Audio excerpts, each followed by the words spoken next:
Hello बच्चों, welcome to my channel.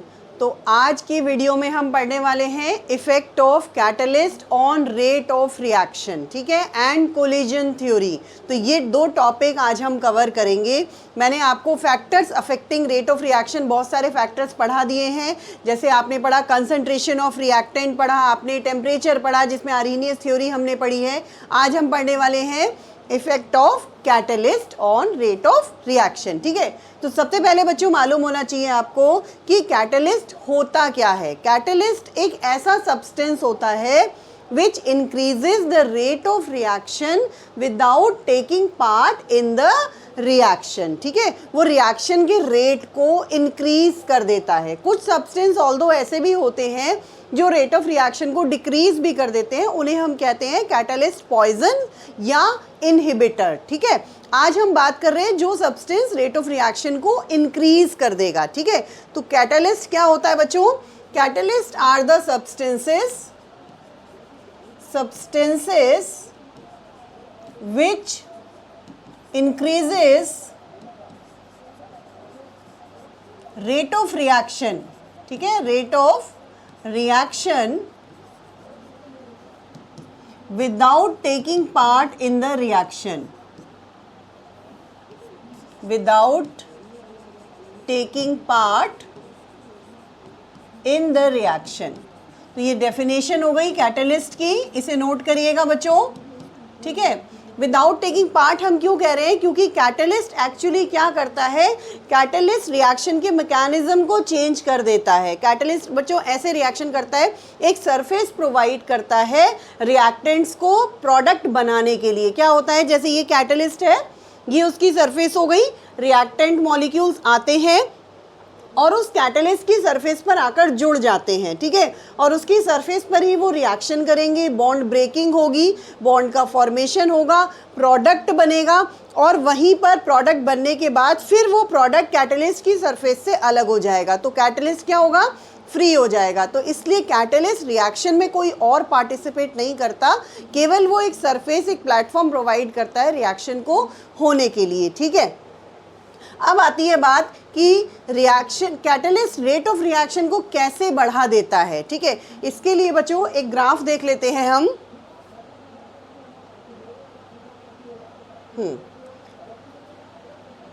देखो यहां मैं एक ग्राफ बना रही हूं,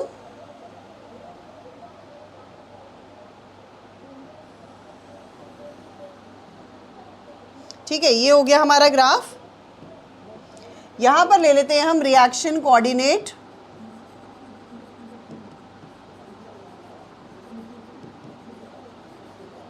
और यहां हम ले लेते हैं पोटेंशियल एनर्जी,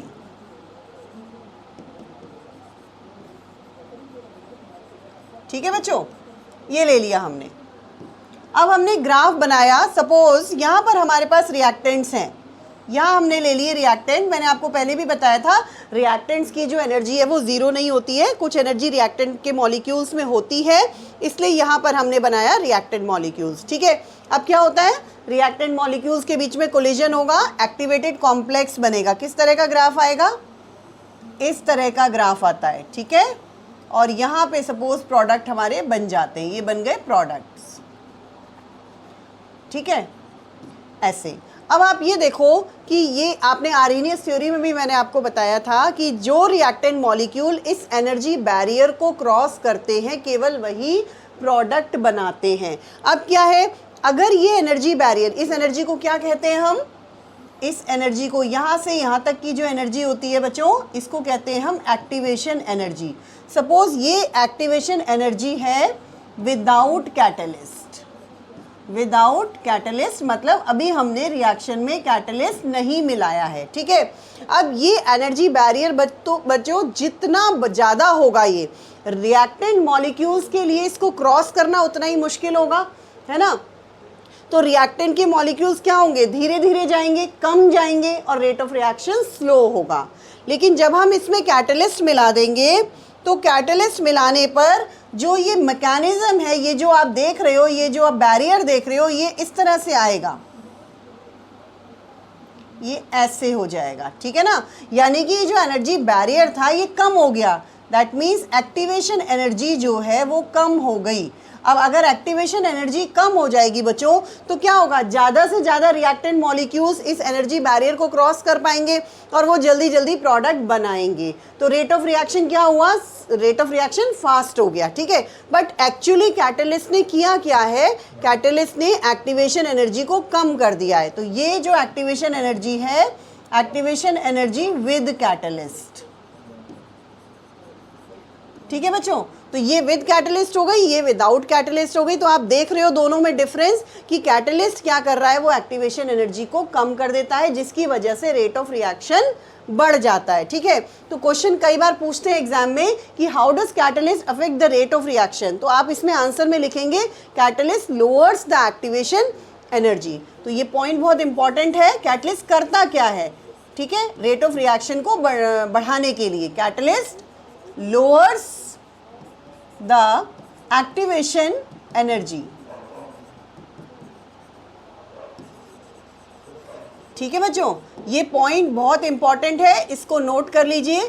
एग्जाम में इस पर क्वेश्चन बच्चों यही पूछते हैं, या तो ये ग्राफ आ सकता है, इस ग्राफ पर कोई क्वेश्चन पूछा जा सकता है, या कैटलिस्ट क्या करता है, कैसे वो रेट ऑफ रिएक्शन को इंक्रीज करता है, ये क्वेश्चन में पूछा जाता है, जिसमें आप लिखेंगे कि it lowers the activation energy, ठीक है। तो ये हो गया effect of catalyst on rate of reaction, ठीक है बच्चों। अब हम पढ़ेंगे एक next topic, collision theory. Next topic हम लेंगे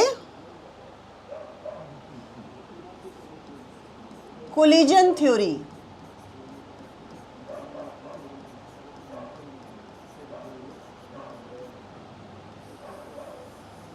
अच्छा देखो बच्चों, अभी आपने आर्हीनियस थ्योरी पढ़ी थी, मैंने आपको आर्हीनियस थ्योरी अभी जो लास्ट वीडियो थी उसमें पढ़ाई थी। और आर्हीनियस थ्योरी में हमने ये पढ़ा था कि जो रेट ऑफ रिएक्शन है, जो रेट कांस्टेंट है, वो किस पर डिपेंड कर रहा है, वो एक्टिवेशन एनर्जी पर डिपेंड कर रहा है। जितने मॉलिक्यूल्स के पास एक्टिवेशन एनर्जी है या उससे ज़्यादा एनर्जी है, वो प्रोडक्ट को फॉर्म करेगा, ठीक है। ये हमने पढ़ा, यानी एक फैक्टर हमने पढ़ा उसमें एक्टिवेशन एनर्जी। अब यहाँ पर और भी कई फैक्टर हैं इस थ्योरी में जो बताए गए हैं, जिसमें से एक है कोलिजन फ्रीक्वेंसी। कोलिजन फ्रीक्वेंसी बच्चों क्या होती है, देखो कोलिजन फ्रीक्वेंसी हम कहते हैं number of collisions per second per unit volume of reaction mixture, उसे हम कहते हैं कोलिजन फ्रीक्वेंसी। क्या होती है collision frequency, number of collisions per second per unit volume of reaction mixture,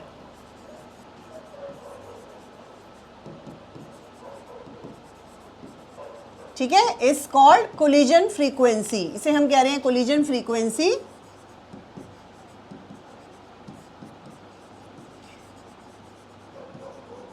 और इसको डिनोट करते हैं Z से, ठीक है, Z से हम इसे डिनोट करते हैं, मतलब पर यूनिट वॉल्यूम में एक सेकंड में जितने कोलिजन्स हो रहे हैं रिएक्टेंट मॉलिक्यूल्स के बीच में, वो क्या होती है, वो कोलिजन फ्रीक्वेंसी होती है, ठीक है। सपोज हमारे पास एक रिएक्शन है A + B गिव्स प्रोडक्ट, ठीक है।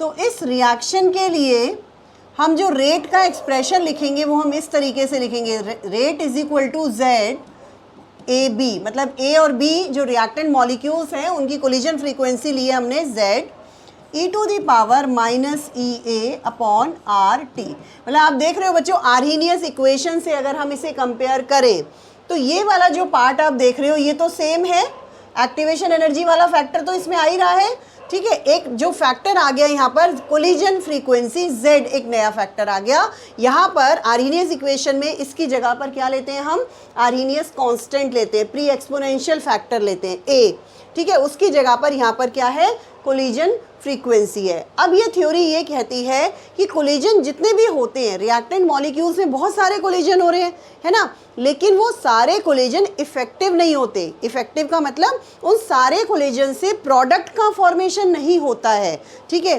तो अब भाई किससे होता है, कौन से कोलिजन को हम इफेक्टिव कोलिजन कहते हैं, या किससे हमारा प्रोडक्ट बनेगा, ठीक है। इफेक्टिव कोलिजन होने के लिए बच्चों दो कंडीशन रिक्वायर्ड होती है। एक तो उन मॉलिक्यूल्स के पास एक पर्टिकुलर अमाउंट ऑफ एनर्जी होनी चाहिए, सफिशिएंट अमाउंट ऑफ एनर्जी होनी चाहिए, जिसे हम कहते हैं थ्रेशोल्ड एनर्जी। ठीक है, एनर्जी होनी चाहिए जितनी एनर्जी रिक्वायर्ड है प्रोडक्ट को बनाने के लिए। उस एनर्जी से अगर कम एनर्जी होगी तो वो कोलिजन इफेक्टिव नहीं होगा। ठीक है, तो एक तो सफिशिएंट अमाउंट ऑफ एनर्जी होनी चाहिए मॉलिक्यूल्स के पास, और दूसरा फैक्टर है कि प्रॉपर ओरिएंटेशन होना चाहिए। प्रॉपर ओरिएंटेशन नहीं होगा तब भी प्रोडक्ट नहीं बनेगा। अभी हम देख लेते हैं इन दोनों फैक्टर्स को। ठीक है, देखो सबसे पहले द कोलिजन, कौन से कोलिजन्स को हम इफेक्टिव कोलिजन कहते हैं? The collisions in which molecules collide with sufficient amount of energy। ठीक है, एक तो sufficient amount of energy होनी चाहिए, sufficient amount of energy, और उसको क्या कहते हैं हम? थ्रेशोल्ड एनर्जी हम उसे कहते हैं। sufficient amount of energy को थ्रेशोल्ड एनर्जी। ठीक है, एंड दूसरा फैक्टर क्या बताया अभी मैंने आपको? Proper orientation. And proper orientation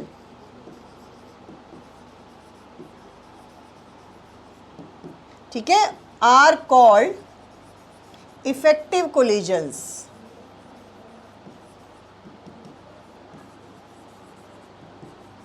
ठीक है, तो इफेक्टिव कोलिजन्स के लिए बच्चों दो फैक्टर हो गए हमारे पास। कौन कौन से हो गए? एक तो थ्रेशोल्ड एनर्जी होनी चाहिए, सफिशिएंट अमाउंट ऑफ एनर्जी, जिसे हम कह रहे हैं थ्रेशोल्ड एनर्जी, और दूसरा जो फैक्टर है वो है प्रॉपर ओरिएंटेशन। ठीक है, तो ये दो फैक्टर हैं जिन मॉलिक्यूल्स के पास ये दोनों फैक्टर होंगे, थ्रेशोल्ड एनर्जी होगी और प्रॉपर ओरिएंटेशन होगा, उनके बीच में जो कोलिजन होगा वो इफेक्टिव कोलिजन होगा, मतलब उससे प्रोडक्ट बनेगा। ठीक है बच्चों, तो ये तो हो गई कंडीशन।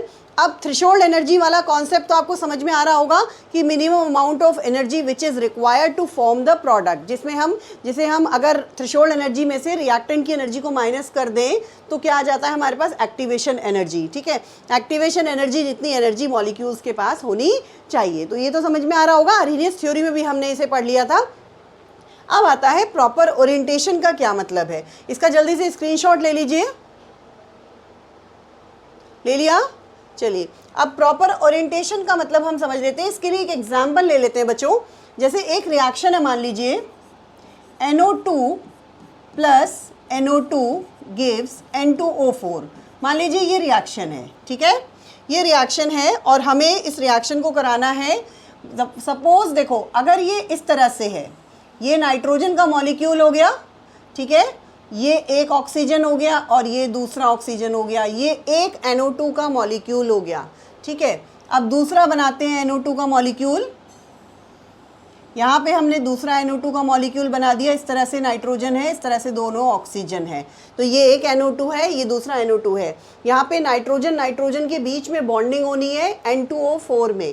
तो अगर नाइट्रोजन नाइट्रोजन से कोलाइड करेगा और प्रॉपर ओरिएंटेशन होगा, यहाँ पर अगर प्रॉपर ओरिएंटेशन है, जैसे इसमें दिखाया जा रहा है प्रॉपर ओरिएंटेशन, ठीक है, तब तो प्रोडक्ट का फॉर्मेशन हो जाएगा। ये हमारा N2O4 बन जाएगा। ये हो गया, इस तरह से ये बन गया। ठीक है ना, ये बन गया N2O4, प्रोडक्ट फॉर्म हो गया। लेकिन अगर मान लीजिए कि ये इस तरह का है, ये नाइट्रोजन है, यहाँ एक ऑक्सीजन है, यहाँ एक ऑक्सीजन है। ठीक है, इस तरह से है प्लस, और दूसरा मॉलिक्यूल इस तरह से है। अब इसमें देखो, जब ये टकराएंगे, ये जो कोलिजन होगा वो ऑक्सीजन के एटम का नाइट्रोजन के एटम के साथ कोलिजन हो रहा है। तो ये प्रॉपर ओरिएंटेशन नहीं है, इसमें कोलिजन से बॉन्डिंग नहीं होगी। ठीक है, तो यहाँ पर प्रोडक्ट का फॉर्मेशन नहीं होगा, नो प्रॉपर ओरिएंटेशन। तो यहाँ पर बच्चों प्रोडक्ट नहीं बनेगा, नो प्रोडक्ट फॉर्म्ड। ठीक है, तो ये मतलब है प्रॉपर ओरिएंटेशन का। तो आपको दो फैक्टर इसमें बताए, एक तो थ्रेशोल्ड एनर्जी, मॉलिक्यूल्स के पास सफिशिएंट अमाउंट ऑफ एनर्जी होनी चाहिए टू फॉर्म द प्रोडक्ट, और दूसरा फैक्टर क्या है, प्रॉपर ओरिएंटेशन, मतलब जो कोलिजन हो रहा है जिन एटम्स के बीच में उनकी डायरेक्शन बिल्कुल ठीक होनी चाहिए, तभी बॉन्डिंग हो पाएगी और प्रोडक्ट बनेगा, अदरवाइज नहीं बनेगा। ठीक है, तो रेट का जो एक्सप्रेशन था बच्चों, उसके लिए हमने एक चेंज किया, रेट इज इक्वल टू हो गया, एक फैक्टर इंक्लूड किया पी। पी का मतलब होता है प्रोबेबिलिटी, ठीक है, या स्टेरिक फैक्टर भी इसको कहते हैं। बाकी जेड ए बी ये तो था ही, E to the power minus E A upon R T. तो रेट एक्सप्रेशन फिर ये बन गया। ये P क्या है, ये प्रोबेबिलिटी फैक्टर है जो कि ओरिएंटेशन को डिनोट कर रहा है। तो ये हो गया बच्चों कोलिजन थ्योरी के बारे में। ये चैप्टर आपका कंप्लीट हो गया है। इस चैप्टर से रिलेटेड बच्चों अभी हम NCERT की एक्सरसाइज लेंगे। अब नेक्स्ट जो कमिंग वीडियोस होंगी उसमें मैं इस चैप्टर की एक्सरसाइज कराऊंगी। ठीक है, इस चैप्टर से रिलेटेड कोई भी डाउट है, कोई प्रॉब्लम है, आप कमेंट सेक्शन में पूछ सकते हैं। अब इस चैप्टर के बाद ये वाला हम NCERT के क्वेश्चंस इसके बाद कंप्लीट करेंगे, और फिर उसके बाद मैं ऑर्गेनिक केमिस्ट्री स्टार्ट करूंगी। Halo alkane and hello arene पढ़ेंगे हम इस चैप्टर को कंप्लीट करने के बाद। इसके क्वेश्चंस और कर लें, उसके बाद स्टार्ट करेंगे। ठीक है बच्चों, thank you so much for watching.